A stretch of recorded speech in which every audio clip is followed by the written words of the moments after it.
मध्य प्रदेश में 3 दिसंबर को विधानसभा चुनाव की मतगणना होगी। चुनाव आयोग ने इसके लिए कई निर्देश जारी किए हैं।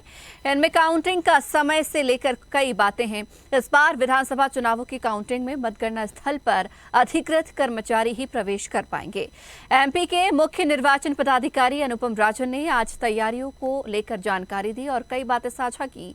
उनका कहना था कि इस बार काउंटिंग में चुनाव आयोग ने 230 ऑब्जर्वर नियुक्त किए हैं और स्ट्रांग रूम के लिए कई निर्देश जारी किए हैं।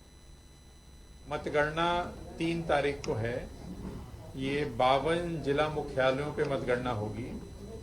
मतगणना के सभी इंतजाम पुख्ता तरीके से तैयार कर लिए गए हैं।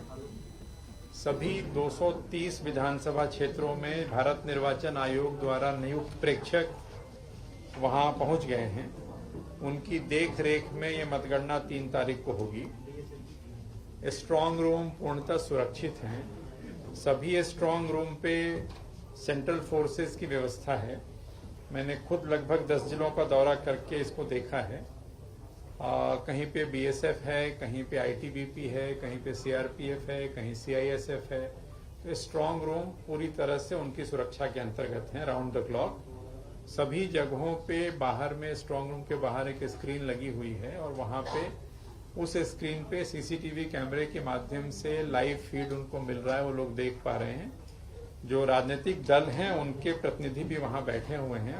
मैंने जहां जहां गया उनसे भी चर्चा की और सभी लोग व्यवस्थाओं से संतुष्ट हैं। निर्बाध विद्युत आपूर्ति सुनिश्चित रहे मतगणना के दिन, इसके लिए बिजली विभाग को, ऊर्जा विभाग को बताया गया है, उनको लेख किया गया है। और अभी भी विद्युत आपूर्ति में कहीं कोई बाधा नहीं है और वैकल्पिक व्यवस्था के लिए उसके लिए हमारे पास व्यवस्थाएं रहेंगी। जनरेटर की व्यवस्था है और अभी जो सीसीटीवी वगैरह है उसके लिए भी इन्वर्टर और यूपीएस के माध्यम से उस पर कार्रवाई वो जारी है, उसमें कहीं कोई दिक्कत नहीं है।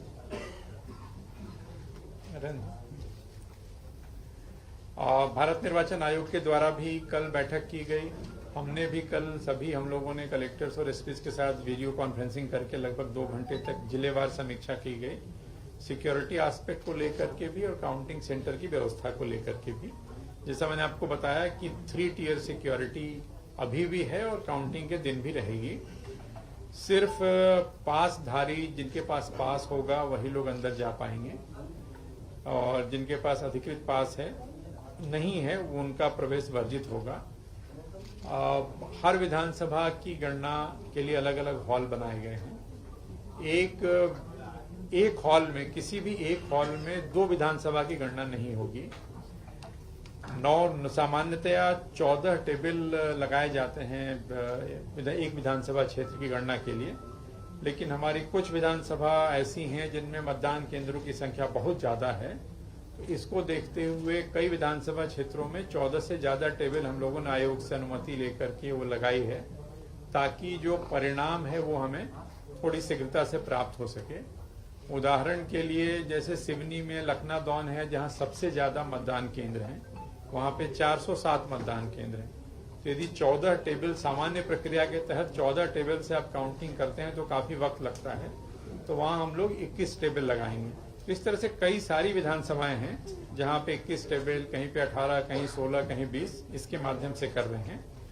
और अनुमान है कि पिछले वर्ष की तुलना में यदि काउंटिंग निर्बाध चली, कोई व्यवधान नहीं आया, तो मेरा जो अनुमान है उसमें पहले करीब 5.5 घंटे मान लीजिए, पहले 5 घंटे से लेकर के अंतिम में आप 10 घंटे मान लीजिए, तो 5 से 10 घंटे के बीच में पूरी 230 विधानसभा क्षेत्रों के परिणाम हमको प्राप्त हो जाएंगे। 5 घंटे में इसलिए कह रहा हूं, सबसे पहले जैसे दतिया में भांडेर है, तो भांडेर में 229 मतदान केंद्र है। 229 मतदान केंद्रों के लिए वहां हम 18 टेबल लगा रहे हैं। तो 18 टेबल यदि लगा रहे हैं तो जो काउंटिंग का जो राउंड होता है वो 13 राउंड में वो काउंटिंग खत्म हो जाएगी। तो 13 राउंड में अगर काउंटिंग खत्म होती है तो हमारा अनुमान है कि 4.5 से 5 घंटे में वो क्लियर हो जाएगा। सिमिलरली सेवड़ा में 221 मतदान केंद्र हैं, वहां 20। अगर आपको हमारा वीडियो पसंद आया तो लाइक, शेयर, कमेंट, सब्सक्राइब करें, बेल आइकन का बटन दबाएं। हमारी वेबसाइट swadeshlive.com पर जाना ना भूलें।